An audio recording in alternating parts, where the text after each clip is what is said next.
দেখেন খেজুর গাছ, বড় বড় খেজুর গাছে উঠছি, আপনারা তো দেখতেই পাচ্ছেন। এই যে খেজুর রস পাতাছে ডবডবে। গ্রামের খেজুর রস খাওয়ার মজা আলাদা, সেটা একমাত্র গ্রামের ছেলেরা বুঝবে, শহরের ছেলেরা না। আমি গ্রামের ছেলে, গ্রামে আমার বসবাস, তা আমি প্রতিদিন খেজুর রস খাই, হাত পেতে বা মুখ হাঁ করে খাই। এই দেখেন কিভাবে খাই।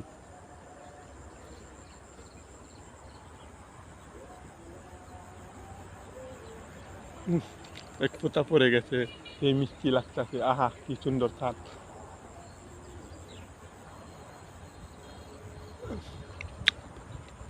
এই মিষ্টি